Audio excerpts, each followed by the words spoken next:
ter nós queremos que os outros gostem do que nós fazemos. E então tentamos fazer à semelhança, pelo menos daqueles com quem nós nos identificamos e que queremos ser reconhecidos como tal. Até que um dia começamos a achar que talvez haja outras formas. E talvez não precisemos de ir na mainstream, como se costuma dizer. E então é aí que começam a haver outras interrogações.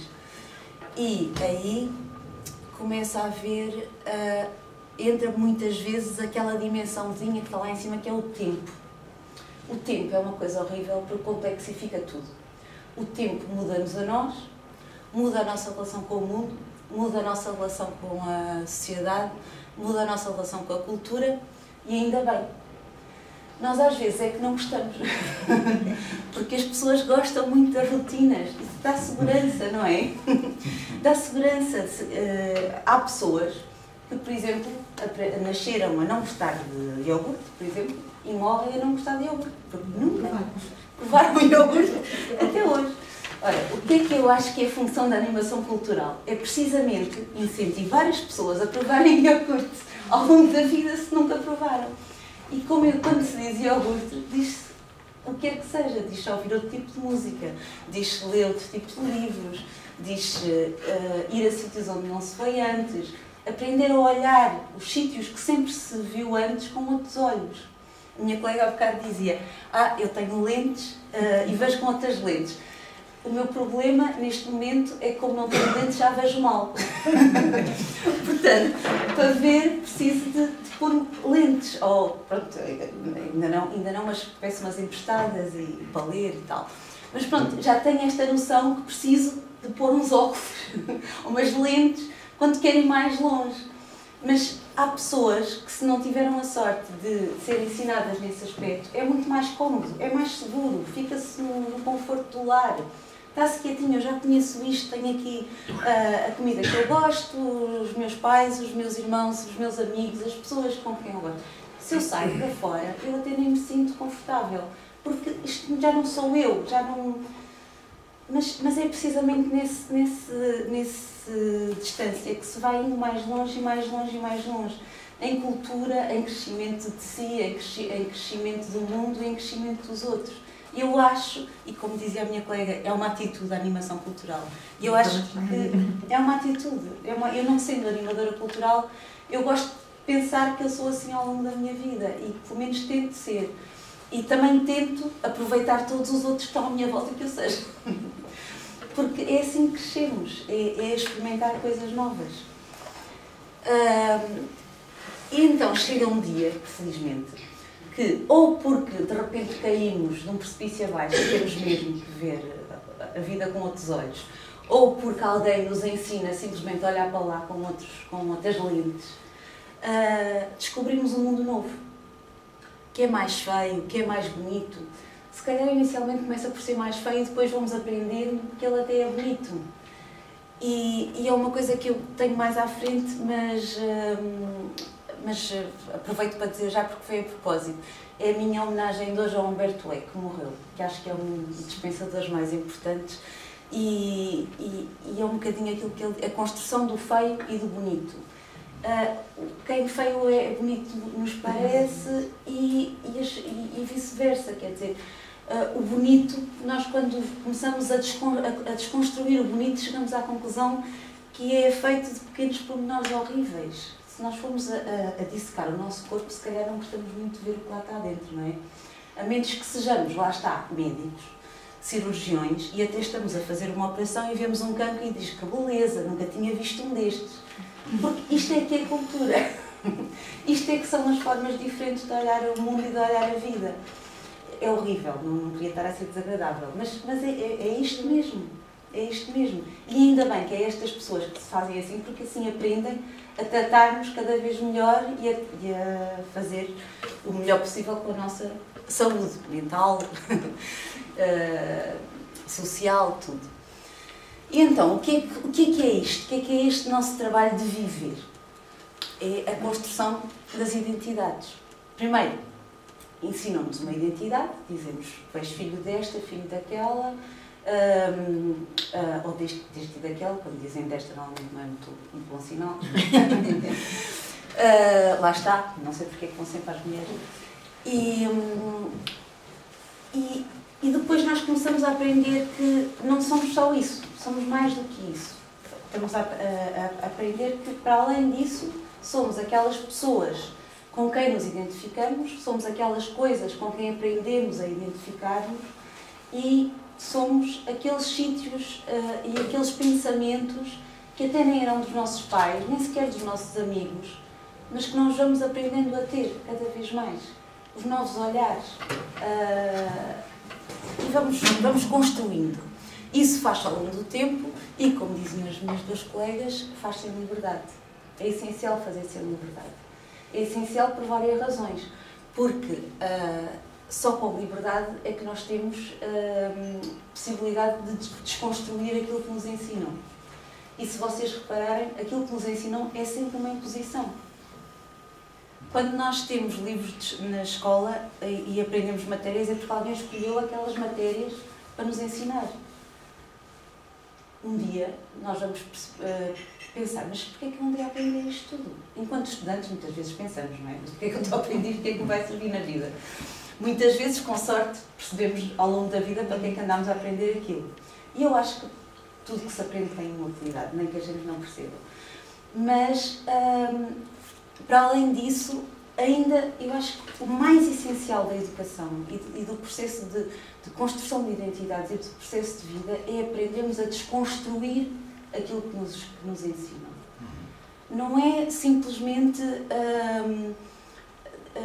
negar ou dizer não é isso. É dissecar, é dizer, ensinaram isto, estão a ensinar isto, mas porquê? Porquê isto e não aquilo? Até podemos ser chatos, mas é importante que sejamos chatos. É por isso que as crianças são chatas e faz parte do processo de aprendizagem, não é? Se não fossem chatas, são aqueles meninos muito bonitos, muito lindos, não sei o quê, têm sempre boas notas e depois se calhar nunca saíram de casa, porque lá está, não perguntando, não questionando, não têm coragem para dar o passo que os leva fora das zonas de conforto. E isso é importante. E se esses meninos são pequeninos e são muito bem educados, eu acho que nós temos que os abanar e dizer, vê lá, mas tens de portar um bocadinho mal também. Não, pronto, tenho a vantagem de não ser professora nem educadora, não é? Portanto, é inconsequente aquilo que estou a dizer. Mas às vezes tento fazer isso com filhos de amigos meus, pronto. Também não tenho aqui nenhum agora, mas eles sabem que eu faço. Eu também faço porquê? Porque eles depois têm os pais para contrabalançar, não é? Tudo tem que ter o seu equilíbrio. Mas é importante que alguém nos diga, não, mas de vez em quando tens que ir um bocadinho... É preciso que tenham noção do perigo, mas também é preciso que tenham noção que as regras servem para serem quebradas. E até aprende-se a quebrar, aprende-se com a vida a quebrar as regras, não é? O mundo com o tempo é aquilo que vai mudando mais. Porquê? E a nossa dificuldade não é só no conhecimento de nós próprios em construirmos para aprender a viver em sociedade. É porque como a sociedade ela própria vai mudando cada vez mais e cada vez mais e cada vez mais, nós próprios, cada vez que temos as certezas na vida e estamos muito felizes porque já estamos na nossa zona de conforto, de repente empurram-nos para baixo de um precipício, porque há várias formas de aprendermos, não é? Nem todas são boas. Às vezes aquelas que nos ensinam mais são as piores, mas também são precisas. Então, esta é a nossa zona de conforto, este é aquele momento em que nós estamos na nossa zona de conforto a pensar que giro que era se fôssemos ver o que há para lá e para lá e para lá. E isso implica reconhecimento, implica confrontação, que é a tal forma confrontada que até o UOL caiu para baixo, e apropriação.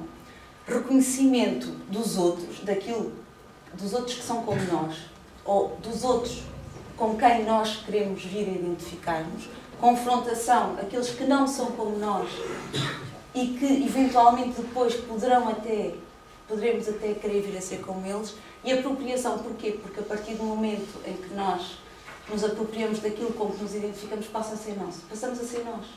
Eles fazem parte da nossa identidade. E isso vai aumentando o nosso capital. O Wittgenstein dizia que o conhecimento é uma ilha cercada por um oceano de mistério. E ele dizia que o oceano era a parte que ele gostava mais, o mistério, não tanto do conhecimento. E a propósito do oceano, eu acho que a animação cultural é isto. Há muitas formas de aprendermos o que é o oceano. Esta é uma delas.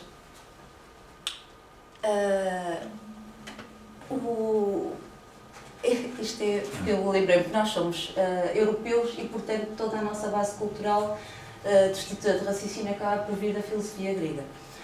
E eu lembrei-me que aquilo que os filósofos diziam, neste caso o Platão, dizia que diferenciava os homens dos animais, era precisamente o facto de não de serem seres sociais, porque isso os animais também são, mas de serem seres políticos. Políticos porquê? Porque intervêm no mundo que os envolve. Ou seja, no fundo, a segurança, o facto de nós, quando nós somos pequeninos e brincamos, estamos a adquirir seguranças. Mas isso os animais também fazem. Só quando depois, quando já estamos fortes dentro das nossas seguranças, das nossas certezas, decidimos que vale a pena intervir na sociedade e agir e lutar por aquilo em que acreditamos e pensar que é possível ir mais longe, aí sim é a verdadeira diferença entre o ser homem e o ser animal. E há um outro conceito que não tem absolutamente nada a ver, mas que eu acho que tem a ver com a animação cultural, que é um conceito do Huizinga, que é o homo ludens, que é o jogo é a forma como nós nos apropriamos da cultura. Os animais ensinam aos filhos, sem brincadeiras, como é que eles devem enfrentar o inimigo. Mais uma vez, o Humberto Eco a construir o inimigo, desconstruir o inimigo, porque tudo aquilo que nós não conhecemos é o inimigo. E quando o desconstruímos e passamos a conhecê-lo, se calhar passa a ser nosso amigo. E aí entramos mais uma vez naquilo que a Graça dizia. É essencial, é preciso que haja cada vez mais lugares na sociedade que nos ensinem a pensar assim. E porque nós temos uma tendência, lá está, para nos afastar dos locais onde se ensina o ensino formal, porque há uma resistência. Porque de alguma forma que são aqueles locais onde há uma cultura que nos é imposta. Talvez por isso. E porque há cada vez mais um descrédito grande na cultura e nas pessoas que ensinam coisas, começou pelos políticos, vai para os professores. Eu tenho tanta pena que haja um descrédito nas pessoas. Os professores que eu tive foram pessoas importantíssimas na minha vida. Eu acho que tive imensa sorte. Por exemplo, no Japão, a única pessoa que pode falar diretamente para o imperador, tratá-lo pelo nome próprio e olhá-lo dos olhos, são os professores. Qualquer professor no Japão pode fazer isso. Porque, em termos culturais, o professor é a profissão mais importante na cultura que têm. E é tão importante que eles podem olhar o próprio imperador, que ninguém mais pode olhar, nos olhos. E eu acho que é uma pena que nós tenhamos perdido esse respeito na sociedade. E era preciso construir isso. E eu acredito, gosto de acreditar, que a função, a quem resta fazer isso é os animadores culturais. Porque são aquelas pessoas que não precisam de ser ouvidas, mas se souberem falar, são ouvidas e fazem a diferença. Porque lá está, são o tipo de educação não formal. E eu também acredito, porque por acaso trabalho com museus, não em museus, mas com museus neste momento, que os museus são um sítio que devia ser redescoberto como um local fantástico para se fazer estas coisas. Porque, não é por estarmos no museu, mas é porque, de facto, o museu é aquele sítio onde as pessoas ainda vão para aprender coisas novas. E sabem que quando vão lá, não são obrigadas, mas quando vão aprender trazem sempre qualquer coisa. E o que eu gostava também, estou a ouvir que já estou aqui muito atrasada, peço desculpa, vou-me despachar. O que eu gostava também é que as pessoas só aprendessem a ir aos museus como quem vai a casa. Eu, por exemplo, quando estou triste, normalmente sinto-me doente. Isso deve acontecer às pessoas, não é? De uma maneira geral. Não sabem às vezes se são tristes ou se estão doentes. E se não estão tristes, acabam por ficarem gripadas, porque as coisas acabam por ter umas a ver com as outras. E se é uma coisa que eu aprendi ao longo dos meus 50 anos, é que se eu, em vez de ir ao médico, for ao cabeleireiro, acabo por já não ter uma gripe. Eu não sei se é por ser mulher, mas acho que os homens também têm que aprender algumas coisas. E é uma vantagem. Não, algumas coisas acho que sim. E outra coisa que eu tenho é, se eu sair de casa e chegar a tempo, todos nós temos que sair de casa e fazer compras, lá está, somos seres sociais. Se eu chegar à senhora do café, ao pequeno almoço, e ela me receber muito bem, eu até posso sair de casa muito triste, mas eu fico logo animada. E depois, se continuar a ir à mercearia e a senhora da mercearia também estiver com um grande sorriso e muito satisfeita, eu continuo animada. E assim sucessivamente. E quer dizer, aquelas pessoas não são importantes no meu dia, mas estão ali a fazer animação cultural. Estão-me a transmitir a minha própria cultura, a dar-me raízes, estão-me a dar feedback de mim própria, portanto estão a ser a suporte da minha identidade. E quando isso não me chegar, eu posso ir procurar as outras coisas que são a minha identidade. E aí vou ao cinema, vou ao museu, mas isso é muito importante para mim.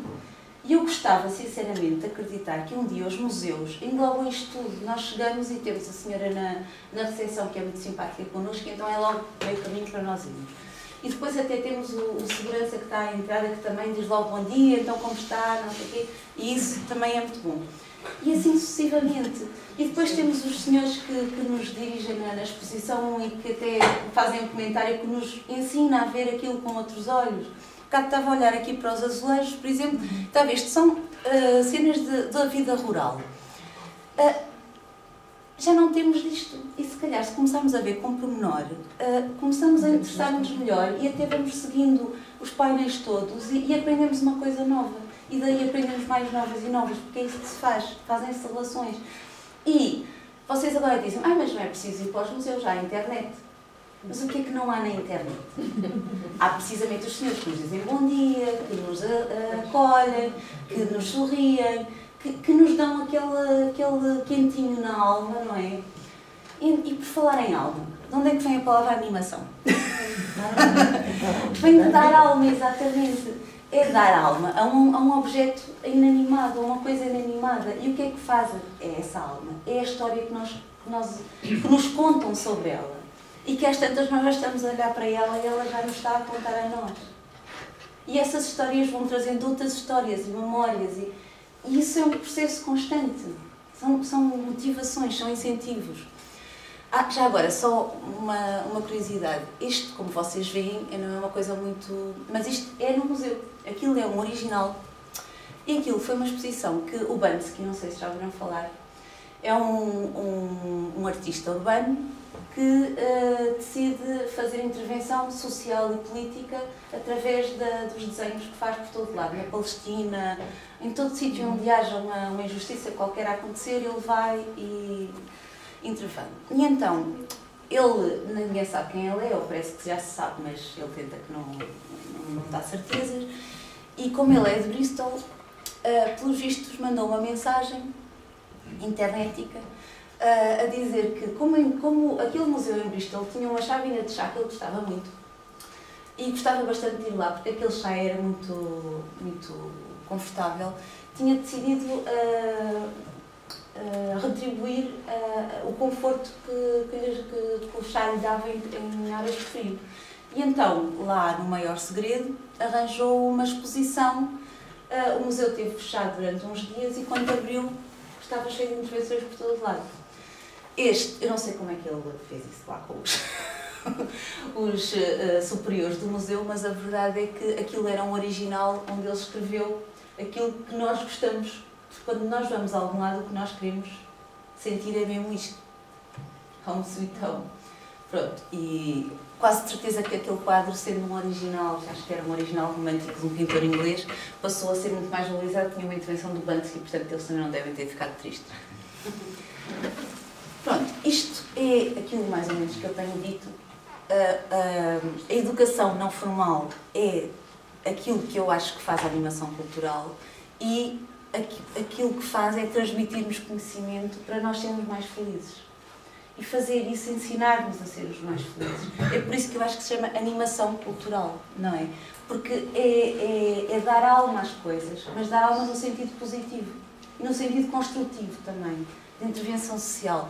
Eu, nas paradigmas todos que a Filomena referiu, eu definitivamente sou Paulo Freire. Definitivamente sou Paulo Freire, de cabeça aos pés. E acho que é mesmo isso, quer dizer, as pessoas têm que ser ensinadas a ser felizes e a estar cada vez mais adaptadas ao mundo. E perceber que elas próprias podem fazer isso pelo mundo, em troca. Podem fazer coisas melhores. E é por isso que eu gosto de museu. É por isso que eu acho que os museus são lugares privilegiados. Porque os museus são sítios que, ao mesmo tempo, têm uma casa que nos acolhe. São sítios onde temos pessoas que nos ensinam a olhar de outras formas. E são sítios onde têm objetos autênticos, não são os da internet. Não estou a dizer mal da internet, eu também não vivo sem internet como toda a gente. E acho que o Google, então, foi a melhor invenção da humanidade. Sem sombra de dúvida, depois da máquina de lavar roupa.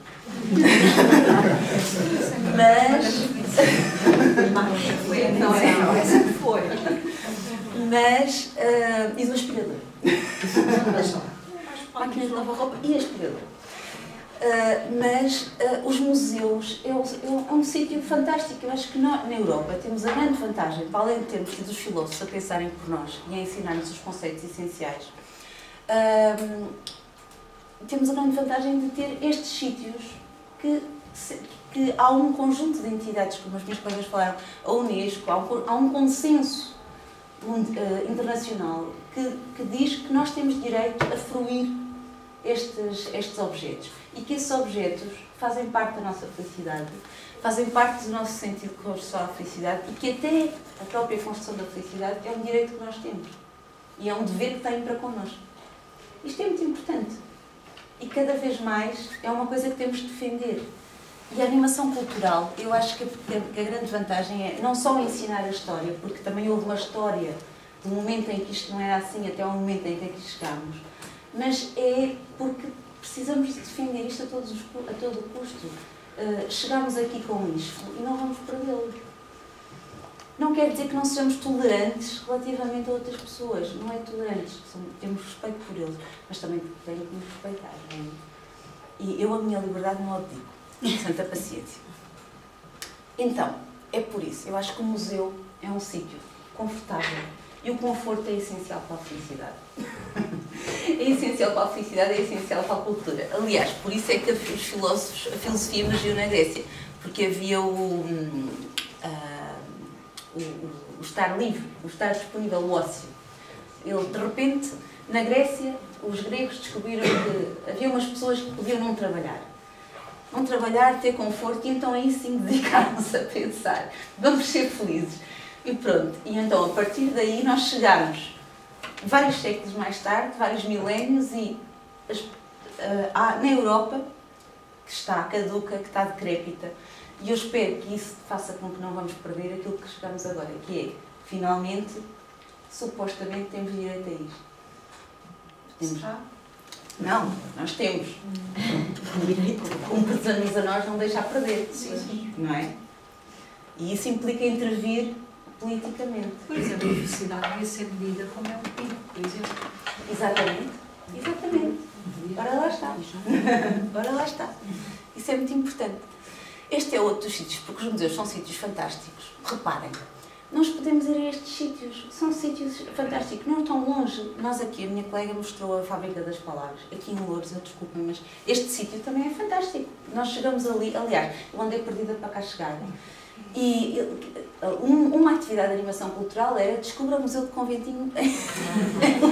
Pistas. Porque só quando nós já estamos no caminho certo é que finalmente há uma seta para dizer vira à esquerda. Mas depois de cá estarmos, é fantástico. Nós passamos por um mundo caótico à nossa volta e finalmente estamos aqui no que resta do mundo rural. É mesmo uma relíquia. Mas se calhar, das duas uma, ou não queremos que muita gente saiba, que é para não estragar, e não vir para cá todos, ou então, pronto. Não, mas temos muita sorte porque há muitos sítios onde podemos usufruir de tudo isto. Lá está, temos direito a isto tudo. Todos os museus devem comunicar o seu conteúdo ao público, isto é uma coisa que é pacífica, toda a gente gosta disto. Estes são os contextos de educação não formal. Estes são os contextos em que ensinamos meninos a fazer bombas. Podemos ensiná-los a fazer bombas no museu. É melhor ensinar no museu do que em contextos de AES não é? E se calhar se os ensinarmos no museu, podemos aproveitar para ensinar o porquê é que isso é perigoso e porquê é que outras pessoas fazem isso com outras intenções que não são as melhores do mundo. E porquê é que, ainda assim, devemos relacionar-nos com essas pessoas para lhes explicar que elas podiam aproveitar para ser felizes em vez de ser para fazer felizes os outros. Não é? Basicamente é isso. Se calhar é porque elas não podem ser felizes porque andam a fazer felizes os outros. E uma das coisas, por exemplo, que o MoMA fez em Nova Iorque depois do 11 de setembro foi criar as galerias islâmicas. Precisamente para mostrar ao mundo que aquelas pessoas que supostamente mataram não precisavam de fazer aquilo que têm milénios de história maravilhosa, que eles próprios americanos não têm. E pronto, isso é um exemplo, mas há muitos mais.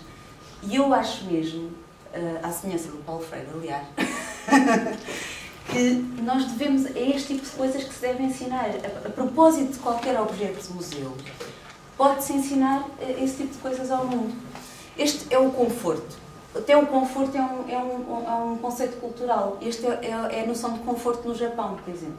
Isto é um museu no Japão e quando as pessoas estão cansadas no museu no Japão, descansam assim. É simpático também.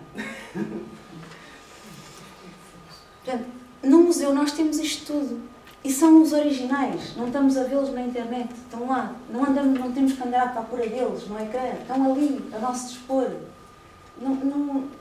As pessoas não se apercebem. Eu acho que ninguém ainda chamou a atenção o suficiente para as pessoas. Isto é uma riqueza fantástica.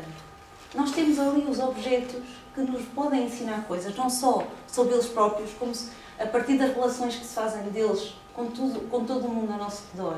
Estão ali. Não podemos perder isto. Não podemos deixar de perder, é importante. E o que é que falta, se calhar, aos museus? É capacidade de animação cultural daqueles objetos. E capacidade de chegar às pessoas para as levar lá dentro e explicar-nos, venham cá ver que isto é importante. Não é só porque estão dentro de uma vitrine. Isso é como a ilha do conhecimento. Os objetos em si são conhecimento, mas o que interessa é como chegar lá e o que é que eles nos podem dizer a partir daí. E isso é todo um caminho que se tem que fazer. Isto era o que dizia o Aristóteles. O Aristóteles achava que a função da alma era a levar-nos a obter a felicidade. E daí a animação cultural. Animar. É através da alma. Pronto, e não vou perder-me por aqui. Isto é a minha homenagem ao Humberto Eco. Ligação à comunidade, construir pontes entre objetos e a vida cotidiana. Isto é aquilo que faz construir pontes. Aquilo é uma calçada e de repente, porque alguém escreveu aquilo, era uma árvore onde eu me namorava em baixo. Da árvore que aqui havia, eu namorava em baixo desta árvore. E de repente, um monte de pedras no chão passou a ter uma importância. Não é? E se calhar as pessoas, agora já não lhes apetece deixar que aquelas pedras saiam dali porque até se lembram das namoradas que tiveram, etc, etc, não é? Ou quando se contam histórias sobre uma coisa, ela passa a ter afeto, a ser uma coisa de afeto, um valor afetivo. E pronto, Vitória, Vitória, acabou-se a história. Desculpa, se alongar.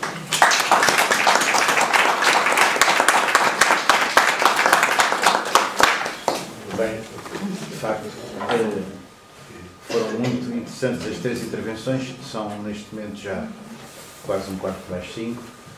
Não sei se as pessoas estão fatigadas, mas realmente creio que foram lançadas aqui tantas dicas que certamente haverá pessoas que gostarão de dizer algo, e eu, portanto, calmo já. Quero dar a palavra a quem quer. Uma forma informal, uma forma... Quando se fala aí da árvore, Importa-se só, peço desculpa, cada pessoa que falar, dizer o seu nome primeiro, para ficar só registado, senão vão começar. Maria José, toda a gente prata presente, mais fácil. Muito obrigado. São duas letrinhas. Assim, quando se falou aí da árvore, eu dizia que ia namorar para esta árvore, como já devem ter reparado, sou alentejana e as pessoas brincam muito com as coisas. E então dizia-se, na minha terra, as pessoas iam namorar para uma árvore e dizer: vocês vão para lá, essa árvore é a árvore das mentiras. Porque agora é tudo maravilhoso, beijinhos, tudo bom, e daqui por uns anos é tareia, é aborrecimento, é assim que Ora, lá está, isso eram os jogos em que se ensinavam a vida. E quando se fala de felicidade, uma coisa, eu para já quero agradecer a vocês todos, porque de facto falou-se aqui, teve-se sempre a falar, não se falou de números, não se falou de bibes e de brincadeiras, que é a única coisa que a televisão nos traz, não é? E a felicidade, de facto, faz parte de nós todos. É tão difícil construí-la, não é? Nós temos momentos, agora a felicidade no mundo todo é um bocado complicado.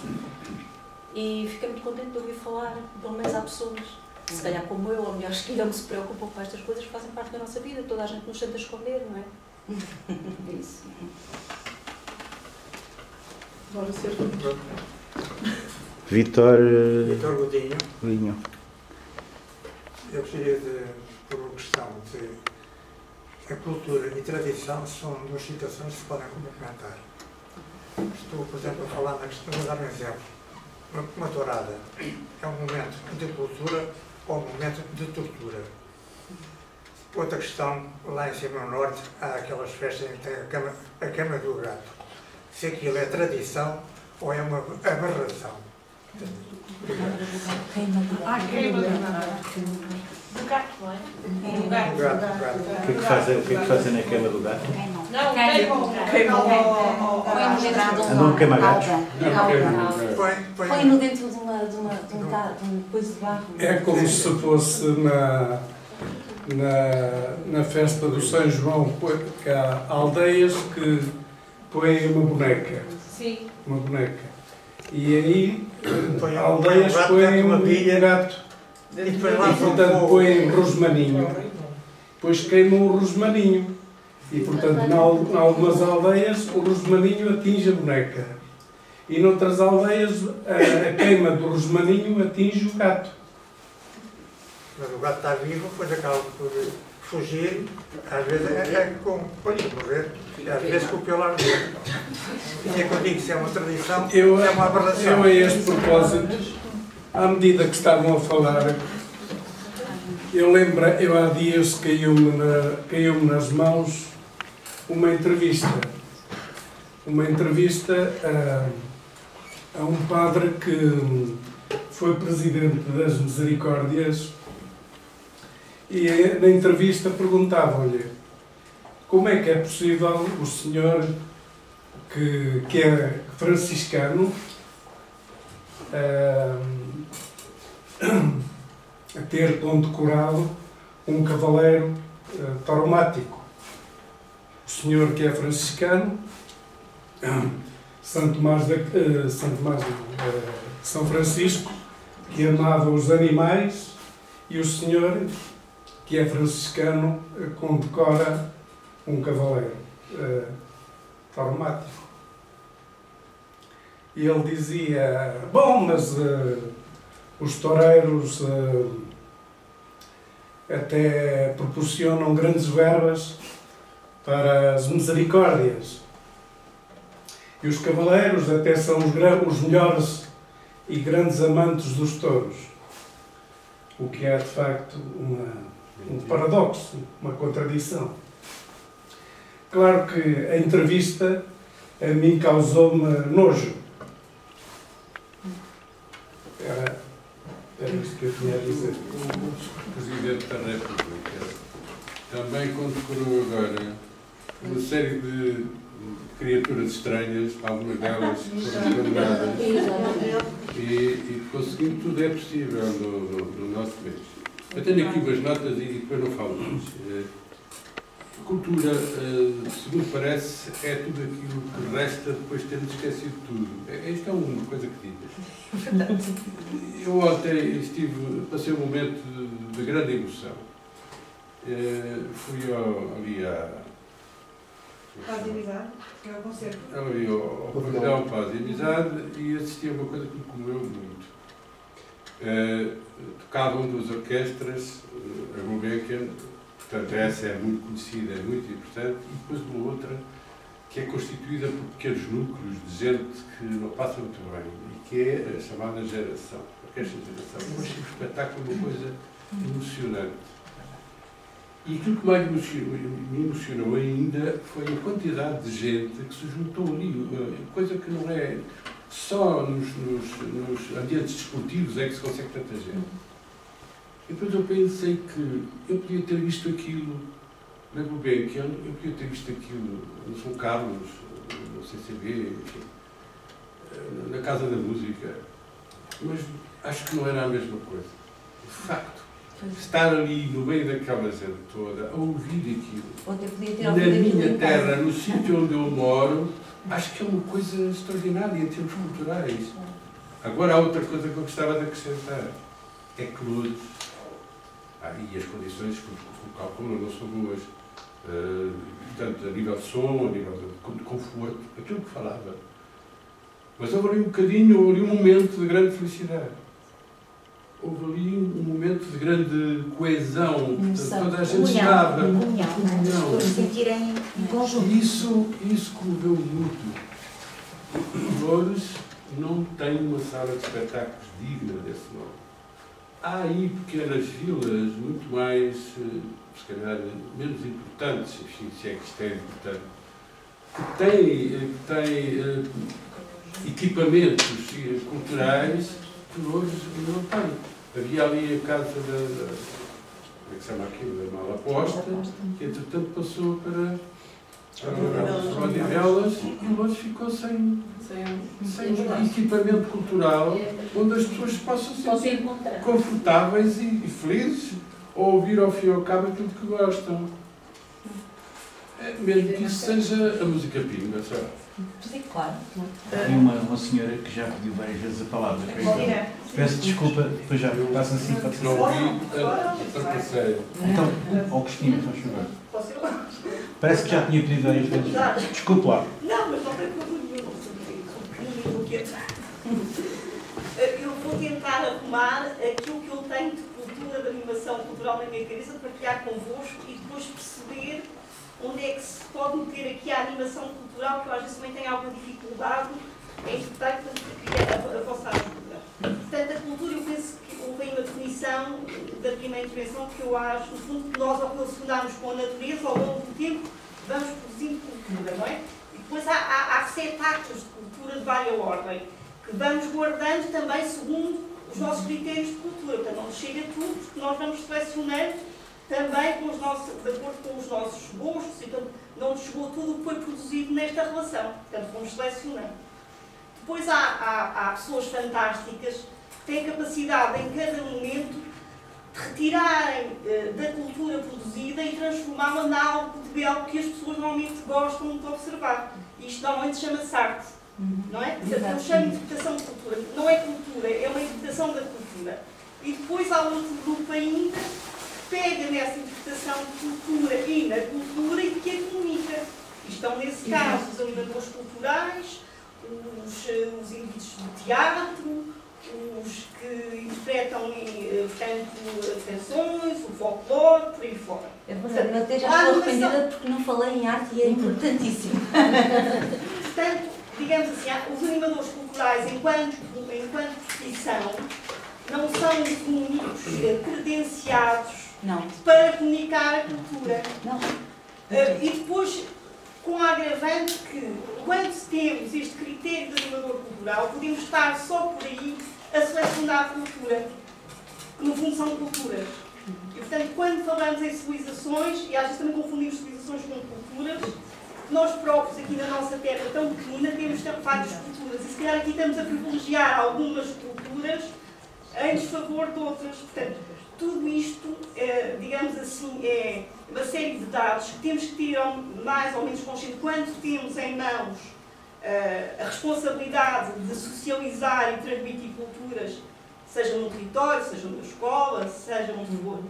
E, portanto, há uma série de coisas que têm que ser equacionadas. Não nos focarmos naquilo que tradicionalmente dizemos que são pessoas cultas. Claro. Que portanto, é tão importante, sei lá, saber ouvir um trecho de um bom compositor, como saber utilizar instrumentos para trabalhar a terra. Claro. Ou se calhar mais, porque aí pode estar a sobrevivência do homem, não é? Exato. Portanto, tudo isto me faz às vezes um bocado de confusão quando se fala de cultura.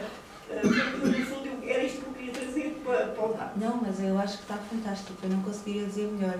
Já havia alguém que dizia, se calhar o Vitor sabe quem é, que a cultura é tão complexa como o homem.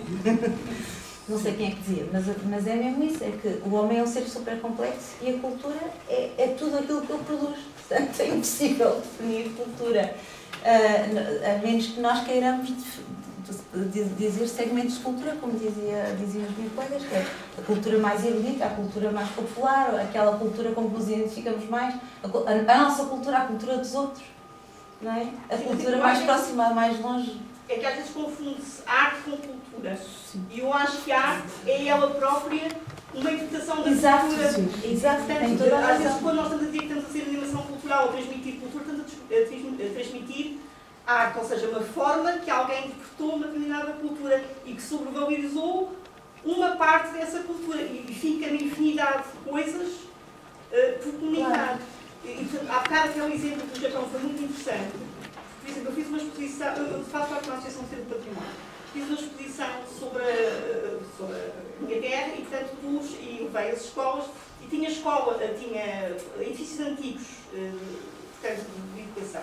E uma das coisas que eles ficaram, e eu fiquei surpreendida por eles terem ficado surpreendidos, é quando eu contava a história dos professores das escolas, portanto, que eles moravam ao lado da escola, que os meninos, que era o padre e o professor eram as entidades na terra que eram mais conceituadas. Aquilo para eles era estranhíssimo, era como se eu estivesse a falar. Portanto, tudo isto acaba por nós. Isto faz parte das histórias, as histórias que devem ser tiradas da história de forma a fazer socialização. Mesmo as coisas más, não é? Devem ser ditas para serem compreendidas, hoje se calhar como más, amanhã podem ser ou não, mas tem que ser transmitido. Mesmo, temos que ter algum cuidado na seleção que fazemos, porque estamos a amputar uma parte da socialização, não é? Exato, e por isso é que nós devemos sempre questionar aquilo que nos apresentam. Porque é sempre uma seleção, mesmo quando nós fazemos uma exposição, fazemos uma seleção de peças para nós são mais importantes dentro da mensagem que queremos transmitir. E isso já é uma forma de interpretação. Não é uma forma de arte, mas é uma forma de interpretação cultural. Não é? Tudo é uma forma de mediação. Eu acho que basicamente a animação cultural é viver. Só que eu acho que a animação cultural tem, para mim, tem uma missão, quer dizer, é viver, mas com uma missão de fazer os outros sentir-se mais em comunidade, ser mais educados, ser mais interventivos. Portanto, há uma missão qualquer subjacente. Pode não ser só uma, podem ser há um objetivo. Não é? Eu penso que são várias também. Há uma coisa que nós não falámos aqui, mas que também é importante, que é assim. Alguns são animadores culturais, normalmente, não é isso, mas também temos de pensar um bocadinho no papel no mediador. Pronto, se calhar também é um bocadinho de formação, porque como sou de museus, nós somos mais habituados a mediar. Porquê? Porque nós tentamos levar coleções ao público, tentamos apresentar memórias, raízes ao público, ou seja, nós não estamos a animar propriamente, no sentido... Mas eu acho que estamos. Também estamos, mas mediamos, ou seja, nós mediamos entre, por exemplo, uma pessoa também pode ir ao Museu Livramento... Em última análise, o que tu queres é transmitir a animação. Transmites a animação, mas comunicam, não é? Somos comunicadores também. E por vezes, o que é mais difícil é isso, é tentarmos perceber, mas isto... E aquilo que há bocadinho também estavam a dizer, onde dissemos seletivos, várias questões que existem também que não são belas, não são boas, quer dizer, há uma seleção, a maneira própria do ser humano, nós aceitamos ou não aceitamos, quer dizer, desde que haja um certo respeito pelas diversas interpretações, e tudo é válido, ao fim e ao cabo, mas a parte dos mediadores também, se calhar, é uma perspectiva diferente. Não sei, eu também tenho a ideia que Pode ser. um mediador é diferente de um animador. Um mediador cultural tem outros objetivos. Mas isto também não foi aqui muito debatido. Não. Também gostava de dizer qualquer coisa. Sou professora e sinto-me, e já dei animação sociocultural numa das escolas que realmente fazem parte desse grupo. Quem é que são os alunos que estão normalmente a frequentar a animação sociocultural? Os piores alunos da escola. Aqueles que não gostam de estudar. Aqueles que precisam de ser integrados. Enraizados. Aqueles que são criativos, que têm os seus mundos, que não gostam de livros, mas gostam de uma coisa que é fazer. E são realmente miúdos que, quando estimulados, trabalham de forma surpreendente. Esta experiência, enfim, fez-me contactar diferentes instituições e colocar os miúdos em trabalhos e em contacto com pessoas que são idosos, crianças, jovens, quer dizer, vários extratos através dos quais estes miúdos conseguem ir desenvolver um trabalho, dar qualquer coisa deles e receber qualquer coisa do outro. E nestas diferenças, estes miúdos vão crescendo, vão se descobrindo e vão criando a tal felicidade que, no final, realmente se consegue perceber que eles mudaram internamente, e isso aconteceu porque eles fizeram uma coisa que é muito interessante, que é, e que eu penso que é fulcral. Primeiro, continua-se, depois começa-se. Gandhi dizia isto. Ou seja, primeiro faz-se. E depois refaz-se e repensa-se. Constantemente. Portanto, a primeira coisa a fazer é fazer. É fazer. É fazer com que se faça. Ou seja, estes miúdos tinham que ser provocados. Aquilo que há bocado dizia. Há uma provocação, e Bansky faz provocações, e essa provocação é sempre qualquer coisa virtuosa. Porque é preciso mexer, dar a ver, experimentar. Com essa experiência e com experiências que são de mundos muito diferentes, porque há miúdos que vêm de dimensões culturais muito diferentes, toda a turma vai poder partilhar, poder trabalhar e pôr em prática alguma coisa que nunca pensou que a escola pudesse viabilizar esse tipo de experiência. E começa a olhar para a escola de outra maneira e na realidade são muitos que às vezes têm sucesso através de um percurso que é um percurso informal. Deixe-me só acrescentar que liga aquilo que o professor Vítor dizia há pouco, o pensar e o sentir. Ou seja, a animação sociocultural e quem trabalha trabalha, mas trabalha também ao nível do sentir e da relação, do estar com o outro e do descobrir-se. O Saint-Exupéry tem uma frase que diz: criar laços que nos transformam, criar uma rede de laços que nos transforma. E no sentido, não é estar numa atitude superior do saber mais, mas é trabalhar com, estar com e reconhecer no outro saberes e partilhar e explotar essas potencialidades que os jovens têm. Provavelmente a escola formal nem eles se encaixam, nem a escola formal faz surgir, não os motiva, não os cativa, e provavelmente um curso desse em que eles fazem o próprio fazer os faz transformar e motivar para estar com os outros e para ser criativos, etc.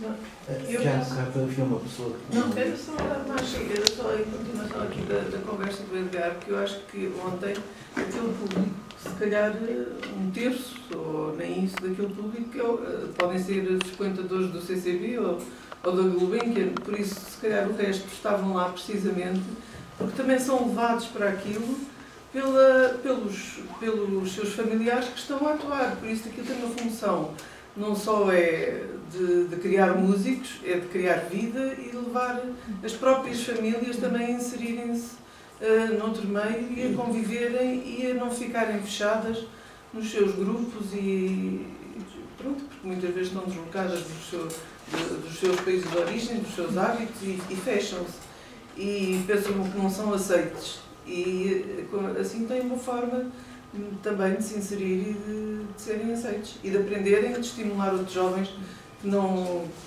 se calhar não têm a mesma oportunidade ou que andam distraídos e que depois vem o amigo ali e isso também pode tudo contribuir, acho que é muito, muito importante.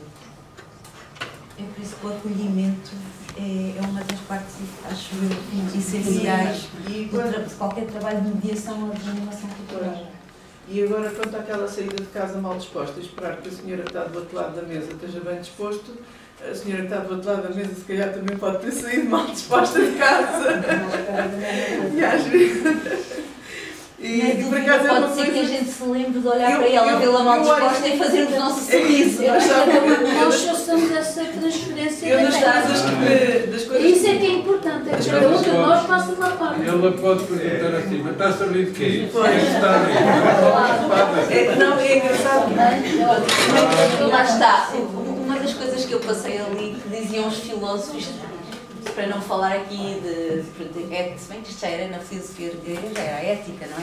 Mas pronto, a ética em filosofia parece que já não estamos no domínio do religioso e não queria estar aqui mas o que o Aristóteles dizia é que eles também viviam num mundo muito conturbado, porque as polis gregas, as cidades-estado gregas estavam a perder poder em detrimento dos bárbaros que estavam a chegar e, portanto, o mundo deles, lá está o ócio deles, e o mundo deles estava a ser abalado e então o Aristóteles, que dizia que queria ser mais prático do que o Platão, que era o mestre dele, dizia que não, vamos ser pragmáticos, precisamos de arranjar formas de lidar com isto para sermos felizes. E então ele dizia que a melhor forma que era a apatia. Ou seja, é perante observar bem a realidade, mas não ligar nenhuma. mas não no sentido apático da não ação, da inatividade. No fundo é no sentido que os budistas assim diriam da serenidade. Ter a serenidade suficiente para estar bem, deixá-los lá estar tristes. Mas se não conseguimos fazer nada por eles, vamos avançando em frente. Agora também me parece dizer uma coisa, que é a seguinte. Eu calculei. Não, eu refeio muito porque um dos meus vícios é falar.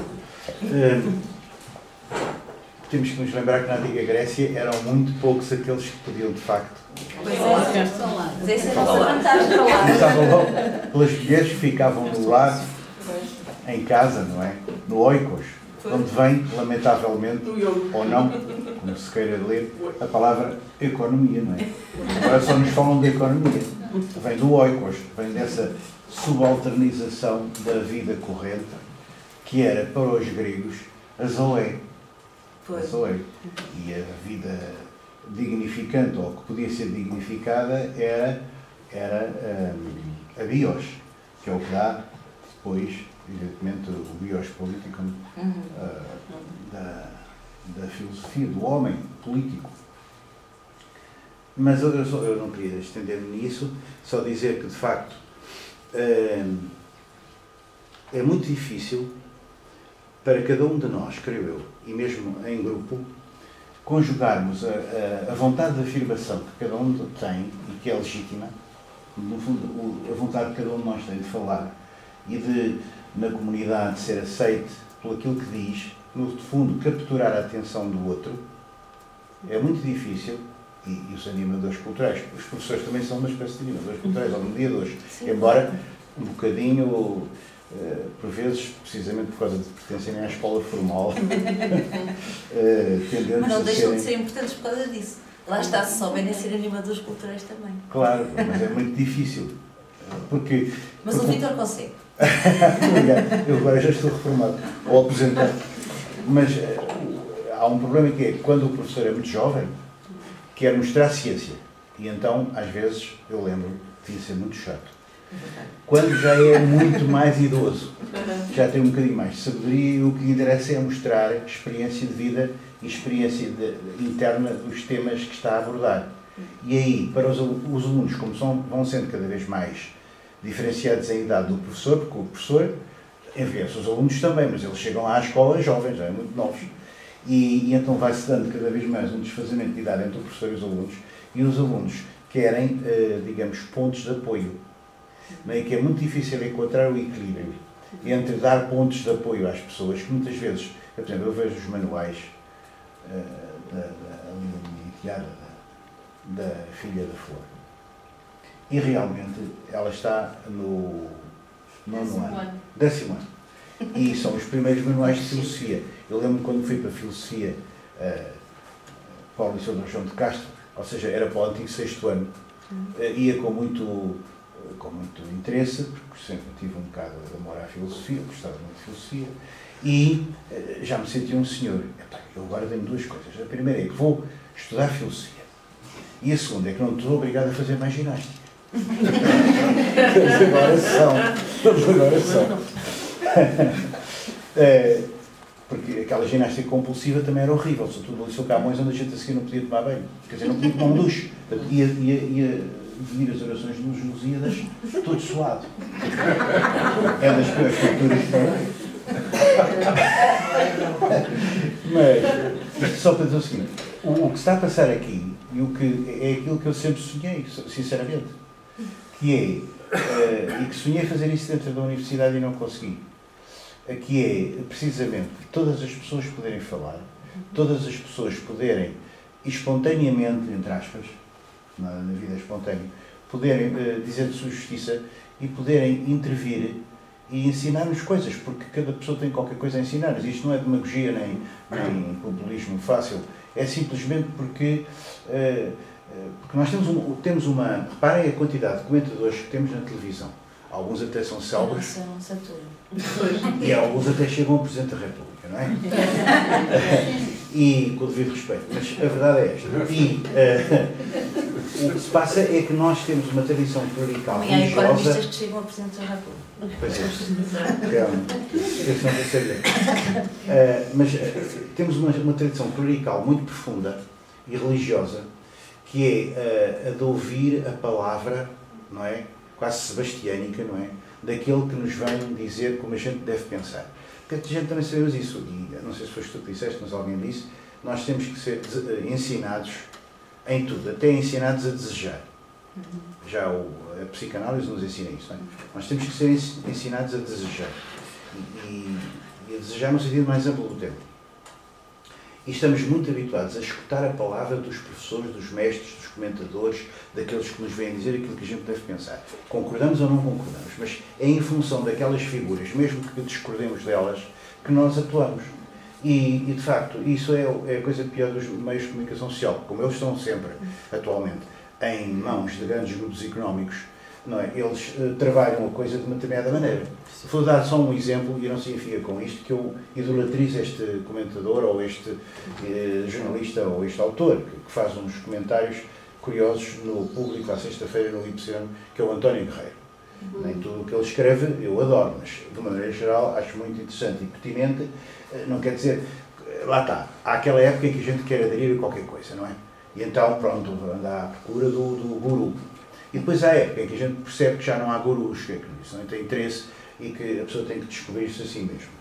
Mas tem sempre algumas regras de orientação. E o António Guerreiro dá-me regras para eu pensar, e mesmo quando discordo dele, eu acho que ele exagera um bocado, ou coisa parecida, eu acho que ele é das poucas pessoas que realmente faz qualquer coisa que é de tal modo incomodativo, que já o expulsaram do Expresso, não é? E agora está no público. Mas mesmo quando vamos, à sexta-feira, ver à internet o público online, não é? Não conseguimos nunca encontrá-lo no Y. Quer dizer, encontramos aqueles todos os comentários de cinema, de teatro, essas coisas todas, de música e tal, mas o António Correia temos que esperar 2 ou 3 dias para ver a crónica dele, porque incomoda. Incomoda. Quer dizer, e isto é difícil, porque por um lado a gente quer agradar aos outros, e quer capturar a atenção dos outros, e quer também não incomodar demasiado, nem ser, digamos assim, uma espécie de ovelha ranhosa, que aquele tipo é demasiado crítico e já se está a tornar chato. Porque a verdade é esta, não é? Quer encantar os outros, de algum modo. Mas, ao mesmo tempo, uma pessoa, quando a vai envelhecendo e vai criando cada vez mais uma certa acidez, porque, de facto, essa acidez vem com o tempo, e a pessoa vai tendo uma série de traumas que o vão ensinando e tal, e vai começando a ficar um bocadinho cética em relação a muitos mitos que existem. E tende a tornar-se, às vezes, um bocadinho ácido, não é? E, às vezes, o António Correia não é por ser idoso, não é? Mas é muito crítico. E tem uma atitude extraordinariamente pertinente. Mas onde é que acaba a atitude do indivíduo que se acha pertinente naquilo que diz e começa a atitude daquele indivíduo que acha que é o melhor ou que acha que é o maior? Não estou a falar agora do António Correia em particular. Estou a falar em geral. A tendência que tem o professor, não é? Ou que tem todo aquele que ensina ou que transmite uma coisa que acha muito importante para se impor, para fazer silêncio e para os outros os escutarem, não é? E para, de certo modo, o aplaudirem, à procura do aplauso. É muito difícil, sobretudo nisto que o Guido Borre, não está cá a Maria Ramalho, que adora o Guido Borre, mas acho que vem destas próximas sessões. Na paisagem. Ela adora o Guido Borre e adora bem, porque é um autor também muito interessante. Vocês citaram aí o Lipovetsky, eu também gostava de dizer umas coisas, mas não digo sobre o Lipovetsky, digo noutra altura. Citaram aí várias pessoas, o Freire, como se chama? Paulo Freire, claro.